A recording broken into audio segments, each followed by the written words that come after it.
Annabelle, belle Annabelle, ma belle Annabelle. Annabelle, belle Annabelle, ma belle Annabelle.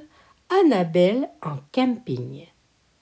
Par une belle journée d'été, les parents d'Annabelle décident de partir à l'aventure. Allons, partons à l'aventure, allons, amis, allons. Chemin faisant, Annabelle aperçoit des quenouilles se balançant au gré du vent, ainsi qu'un épervier planant dans le ciel en poussant son cri strident. Une fois rendus à destination, les parents d'Annabelle installent leur roulotte en guise de maison.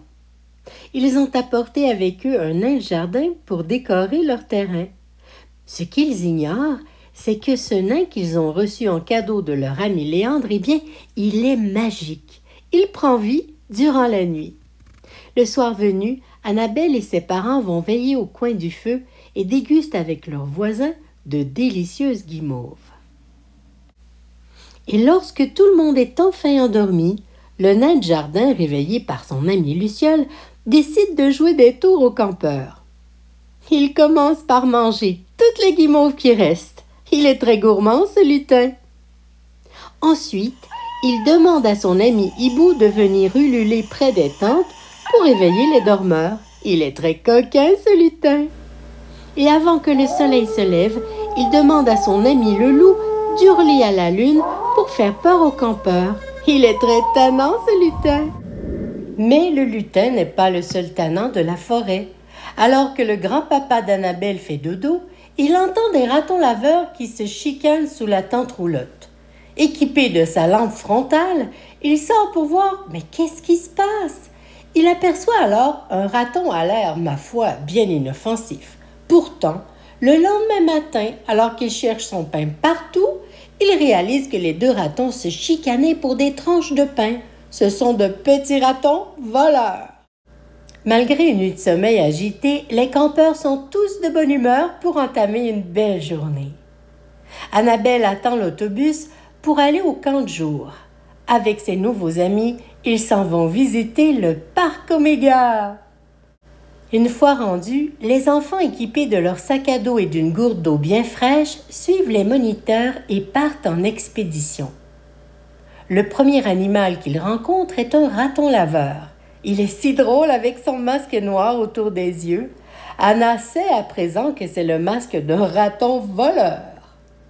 Une monitrice leur demande de faire du bruit pour éloigner la maman ours qui est très protectrice de ses oursons. Elle pourrait attaquer la joyeuse troupe. Alors les amis chantent à tue-tête la chanson des fourmis. Les fourmis marchent une par une, hurrah, hurrah. Les fourmis marchent une par une, hurrah, hurrah. Les fourmis marchent une par une en transportant de petites prunes. Hurrah, hurrah, hurrah, tralalala. Les fourmis marchent deux par deux, hurrah, hurrah. Les fourmis marchent deux par deux, hurrah, hurrah. Les fourmis marchent deux par deux en transportant de petits œufs. Hurrah, hurrah, hurrah, tralalala. La monitrice regarde dans ses jumelles et aperçoit la maman ours qui déguerpit en courant. Elle va rejoindre ses oursons dans leur tanière. Les amis reprennent alors leur randonnée, mais sans faire de bruit. Ils veulent découvrir d'autres animaux dans leur habitat naturel. Waouh!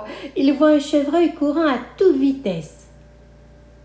À l'heure du dîner, la troupe s'arrête pour pique-niquer au bord de la rivière. C'est alors qu'ils rencontrent un castor en train de grignoter un billot de bois. Après avoir passé des moments formidables dans le parc, les enfants retournent au terrain de camping. Les plus jeunes, dont Annabelle, iront même faire un beau dodo d'après-midi dans leur tente ou leur tente roulotte. Annabelle retrouve sa maman Marie-Michel qui se détend au soleil. Et voilà qu'elle s'endort en buvant son doudou lait. Durant son sommeil, elle rêve aux animaux qu'elle a vus au parc Oméga. Elle voit le castor qui gruge des branches d'arbres pour construire un barrage. Savais-tu que les castors, grâce à leurs grandes dents, peuvent couper d'immenses troncs d'arbres? Ils sont si travaillants. À présent, Elle le voit en train de faire sa toilette. Il se lave comme elle le fait lorsqu'elle prend son bain le soir. Et elle trouve ça très drôle, Annabelle, parce qu'elle a même un livre sur Léon le raton qui se lave avec du savon qui fait de la mousse. Regarde-le bien laver ses moustaches, il va être tout propre, tout net. Annabelle est si bien, elle rêve et rêve encore. Cette fois, elle voit la maman ours avec son bébé. Elle voit aussi un papa qui se lève sur ses pattes de derrière pour attraper la nourriture. Après une si belle sieste, Annabelle se réveille de très bonne humeur. Cassandra, une grande fille d'une dizaine d'années, l'invite à faire voler son cerf-volant. Il fait chaud, mais malheureusement la piscine est fermée. Qu'à cela ne tienne, les amis vont jouer dans les jeux d'eau. Il y a des fontaines, une immense fontaine libellule, des petites fontaines fleurs et même une fontaine tortue qui envoie des jets d'eau. Oh, ça rafraîchit. En soirée, Annabelle avec son grand-papa Claude et sa maman Marie-Michel vont faire une dernière randonnée.